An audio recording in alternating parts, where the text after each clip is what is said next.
పల్నాడు జిల్లా చిలకలూరిపేటలో మాజీ మంత్రి, ప్రస్తుత ఎమ్మెల్యే ప్రత్తిపాటి పుల్లారావు క్యాంప్ కార్యాలయంలో టీడీపీ నాయకులు విలేకరుల సమావేశం నిర్వహించారు. ఈ సందర్భంగా మార్కెట్ యార్డ్ వైస్ చైర్మన్ పిల్లికోటి మాట్లాడుతూ మాజీ మంత్రి విడుదల రజనీ తీరుపై తీవ్రస్థాయిలో విమర్శలు గుప్పించారు. పోలీస్ స్టేషన్లో సంతకం చేసిన అనంతరం బయటకు వచ్చి మాట్లాడటం హాస్యాస్పదమని వ్యాఖ్యానించారు. గత ప్రభుత్వ కాలంలో పుల్లారావు కుటుంబంపై అక్రమ కేసులు పెట్టి వేధించారని, దళిత మహిళలను అడ్డం పెట్టుకుని ఎస్సీ, ఎస్టీ కేసులు పెట్టించారని ఆరోపించారు. మున్సిపల్ అధికారులు, పోలీసులను కూడా ఇబ్బందులకు గురిచేశారని పేర్కొన్నారు. అభివృద్ధి పేరుతో అవినీతికి పాల్పడిన ఘనత విడుదల రజనికే దక్కుతుందని ఎద్దేవా చేశారు. ఆమె చేసిన అక్రమాలపై న్యాయ పోరాటం కొనసాగిస్తామని, అవసరమైతే హైకోర్టును ఆశ్రయిస్తామని హెచ్చరించారు. నిన్నటి రోజున మాజీ మంత్రి విడుదల రజని స్టేషన్కు వచ్చి సంతకం పెట్టి బయటకు వచ్చి అవాకులు చవాకులు పేలి హద్దు ఆపు లేకుండా మాట్లాడిన సంఘటనలు నిన్న చూశారు. ఆమెని నీ ఉడతూపులు, నీ బహిరంగ హెచ్చరికలు ఎవరు భయపడేవాడు ఎవరు లేరు. కాలం కర్మ ఎవరిని వదిలిపెట్టదు. నువ్వు చేసిన పాపాలు, నువ్వు చేసిన ఘోరాలు నువ్వు అనుభవించక తప్పదు. కర్మ ఏ విధంగా వస్తుందో ఆ విధంగా వచ్చింది. నన్ను 5 రోజులు చిత్రహింసలు చేసి, గురి చేసి, కొట్టి, అరెస్ట్ పెట్టి, రకరకాలుగా ఇబ్బందులు పెడితే నేను వెళ్ళి కేసు పెట్టా. ఆ కేసు రిజిస్టర్ అయ్యి హైకోర్టు నుంచి నువ్వు క్యాష్ వేసావు.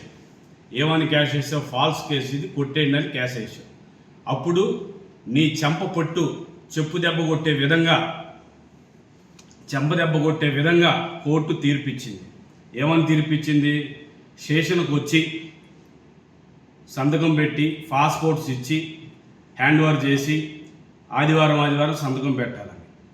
దాన్ని కోర్టు ధిక్కరణ కూడా చేసి నువ్వు ఒక అలగా జనాన్ని కొంతమందిని వెనకేసుకొని, పనికిమాలిన వాళ్ళందరినీ కొంతమందిని వేసుకొని ర్యాలీ పెడుతున్నాను రాండి అని చెప్పి పిలిస్తే నీ ఊరు నుంచే నేను జనం రాలి. నీ ఊరు నుంచే నీకు జనం లేరు. కనీసం 50 మంది కూడా లేరు. అక్కడ భోజనాలు పెట్టావు, చికెన్ పలావులు, బుకెన్ పలావులు పెట్టినా నీ ఎనికిటి జనం, నీ గ్రామంలో జనమే నీ ఎనికిటికి రాలా, నీ బంధువులే, నీ కుటుంబ సభ్యులే నీ ఎనికిటికి రాలా. అది పక్కన పెడదాం. అక్రమ కేసులు అని చెప్పేసి అంటున్నావే. అక్రమ కేసులు ఏం పెట్టారు నీ మీద? నన్ను చిత్రహింస చేస్తే నేను పెట్టిన కేసు అది. రెండోది, వెంకటేశ్వర స్వామి గుడి కంటే లడ్డు విషయంలో, లడ్డు దాంట్లో జరిగిన దానికి కేసు. ర్యాలీ పెట్టి అనుమతులు లేకుండా ర్యాలీ చేస్తే పోలీసు వాళ్ళు కట్టిన కేసు. అవి కేసులా? పెట్టిన అక్రమ కేసులు ఏంటంటే మా సొంత డబ్బులతో, మా నాయకుడు ప్రీతం నాయకుడు సొంత డబ్బులతో ఖర్చు పెట్టి సుజలా సంవత్సరం ద్వారా ప్రజలకు నీళ్లు ఇస్తుంటే అక్కడ ఒక టీపీఎస్ మహిళ, అక్కడ కూడా మహిళను వాడావు, దళితులను వాడావు. ఆ దళిత మహిళలను అడ్డం పెట్టుకొని ఎస్సీ కేసు పెట్టావు. మా నాయకుడు ధైర్యంగా నుంచున్నాడు ఇంట్లో, వచ్చి అరెస్ట్ చేసుకోండి అని.